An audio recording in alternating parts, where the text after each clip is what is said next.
Alright, so we back with another video now. Today we're going to be doing the play-in predictions for the NBA. Now, it's not going to just be a play-in video. I'm going to put at the end some predictions of the playoffs, but the deep dive for the playoff bracket will be after the play-in is actually finalized. So I'll make a real dedicated video for that. I'm not going to really do that too long. I'm really going to be more so focused on just the play-in between the Trailblazers and the Suns, the Warriors and the Clippers, Magic and the 76ers, and the Miami Heat versus the Hornets. Y'all do want more videos like this, more predictions. Just make sure to like the video. Subscribe if you're new. There's a lot of big games coming on tomorrow. We'll be talking about basketball. There's some other big games. But yeah, y'all do want more, like the video, subscribe. All that good stuff out the way. Let's hop into it.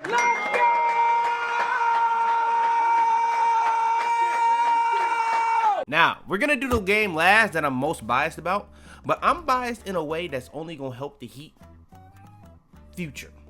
So, I'm going to keep it being. There's what I want, and there's what I think will actually happen. So, people will probably be like, this is going to go one way. It's probably going to go the opposite way of what you're thinking. Let's start it out with the 7-8 seeds. So, we got the 76ers and the Magic. I don't know why it's ordered like this because the 76ers are the 7, the Magic are the 8. The Suns are the 7. The Trailblazers are the 8. Now, some very interesting things to go on when it comes to talking about this. Home records.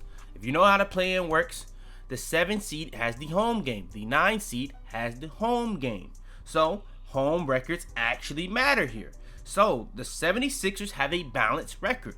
Home, they're 23-18. Away, they're 22-19. The Magic have a very good home record. 26-16, away 19-21. So they're actually having a losing record away.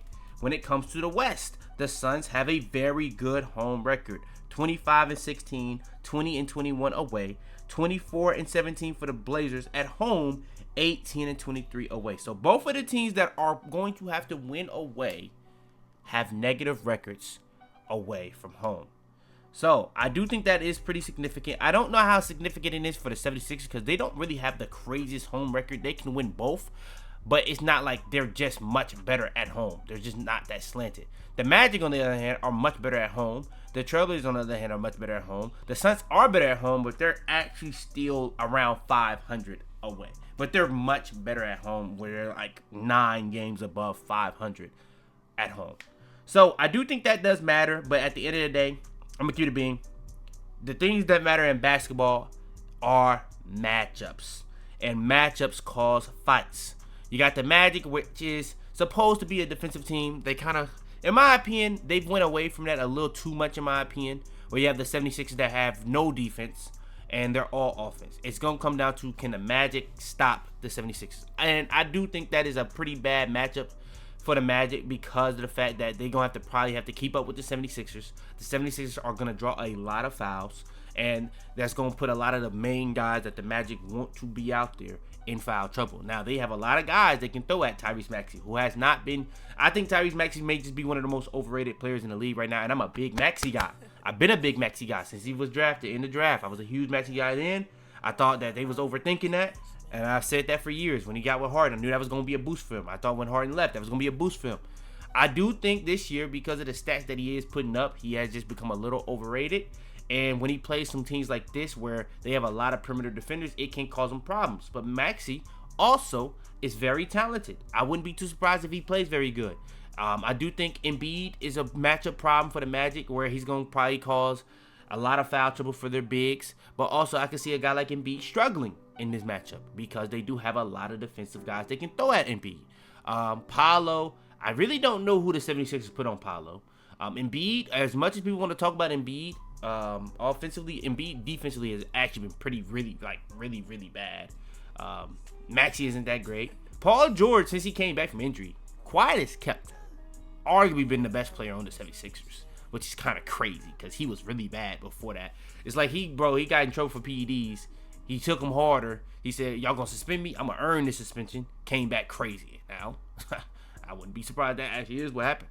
But 76ers, I do think, because of the matchups, and I just don't trust the Magic. Like, it literally just comes down to I just don't really trust. If this was the Heat versus the Magic, I think the Heat are like 0-5 versus the Magic. It would just be the Magic. I just can't trust the Magic, bro. At the end of the day, like, Paolo, too volatile. I will say Franz being back is a big deal for me. Desmond Bane has probably been the most consistent player this season, but I'm going to probably have to go to 76ers. But I wouldn't be too surprised. If this was a series, it would be 76ers. One-off game, I do think it can be an interesting situation because the 76ers defense is so bad. But I do think it's going to be interesting to see if the Magic can really keep up with the 76ers, especially with the foul trouble that the 76ers can cause. So I'm going to have to go with the 76ers there. Now, on the other side, we have the Trailblazers versus the Suns, which is kind of similar matchups at lower levels. I think Trailblazers is kind of turning into an off-brand Magic. And the Suns, they're not really the 76ers, in my opinion. It's just in terms of the matchups of what it can be. Now, I will say the Suns have overachieved all season, in my opinion. You got to give a lot of credit to a lot of those guys outside of D-Book. You got to give a lot of credit to a lot of those guys that's coaching, especially the head coach. And I'm going to be honest, I think the Suns coach and the Spurs coach deserve a lot of credit this year. But a guy that does deserve a lot of credit is Devin Booker. I think D-Book, he hasn't been, in terms of statistically, his best season, but impact-wise, you got to give him a lot of credit. Dylan Brooks, I've talked about him a couple times when we do these player rankings. I think he deserves a lot of credit. But when it comes to the matchups here, I really can't see an avenue where I'm honestly saying the Suns are just a better team than the Trailblazers. Matchup for matchup. In terms of the guys you can throw at D-Book, I think Dylan Brooks on Denny is actually it's going to be interesting, but I don't think taking away Denny is the end-all, be-all for this team. It just comes down to who's going to be healthy. If Jeremy Grant comes to this game and plays, then I definitely probably got the Trailblazers because they just got too many bodies, too many defenders. They got guys that can score that they can depend on outside of Denny. I just think the Trailblazers just have too much for the Suns in a one-off game. Now, if this was a series, it would be even more interesting because Devin Booker is the best player in the series. He would be the best player. But even then, I just think that the Suns just have more talent, personally. And the Suns also have some questionable injuries of their own, where you think about Colin Gillespie, who's been very good for them, and Grayson Allen.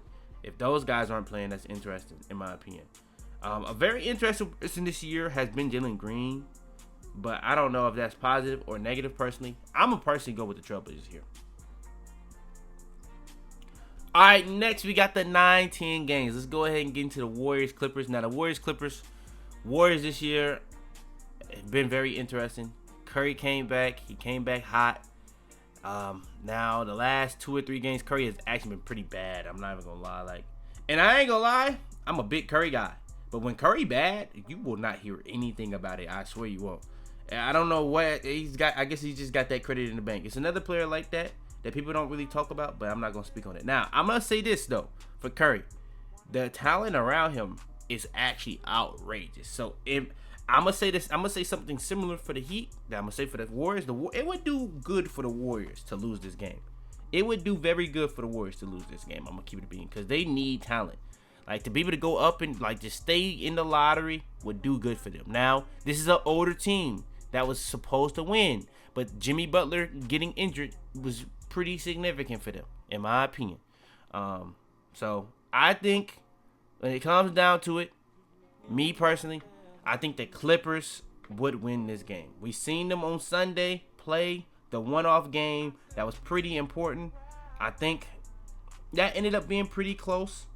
I won't lie, and it wasn't even no Kawhi at the end of the day. So, take that for what you will, but I think the Clippers win this game, personally.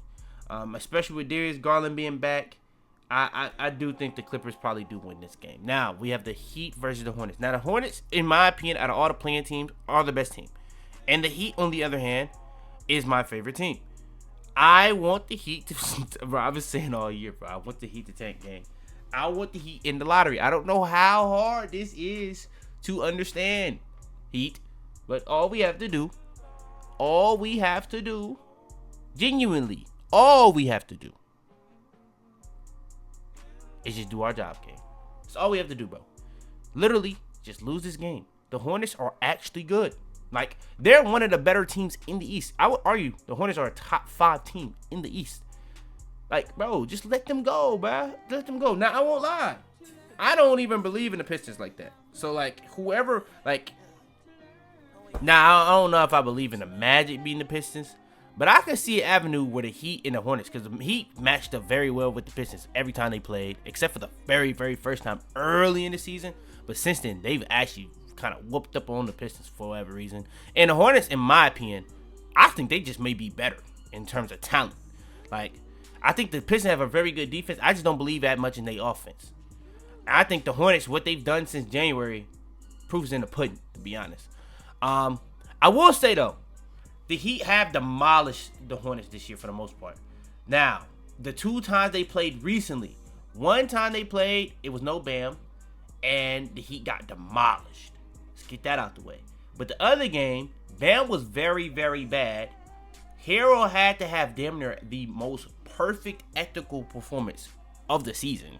Like, he had 2 missed threes, like 2 free throws, and had 40 points with 8 threes, gang.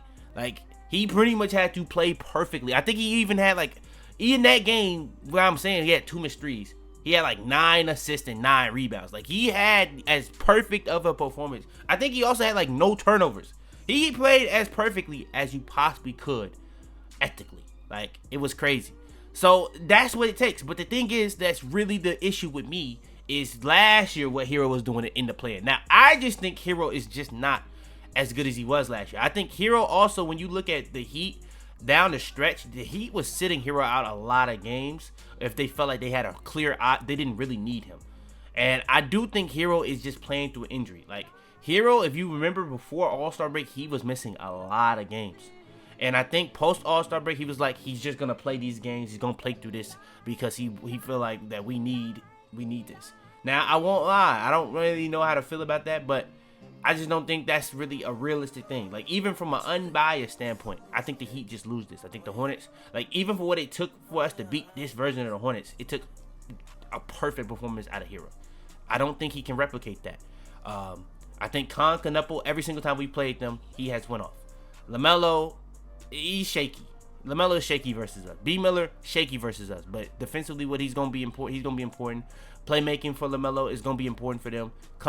We just, like, bro, what we do, we have probably one of the worst off-ball defending teams in the league. And this is one of the best shooting teams in the league between just having those 3 players. And we're going to have to pretty much have to guard 2 of the best off-ball guys we're going to have to guard. So, I'm going to have to say the Hornets, gang. I'm going to say the Hornets. Let's keep it moving. All right, so I don't know what was going on, but I had to unzoom it because it just didn't even show the next week. So, let's get to the final week of the play-in. We got the Hornets versus the Magic. That's not really that deep to me. I think the Hornets beat the Magic even, like, they had a better record than the Magic all season regardless of what's going on here. So, I'm going to just have to go with the Hornets here, bro. I just think the Hornets win that. Like I said, I think the Hornets are just a top 5 team.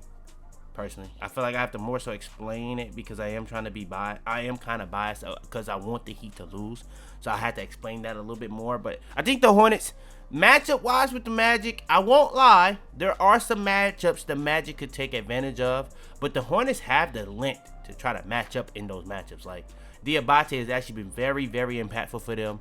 So I would really like to see what they do in terms of throwing at Paolo. Franz, they can just throw B. Miller at Franz. And I think that's a fine matchup for the Hornets. I think the Hornets has some matches they can throw at them, to be honest.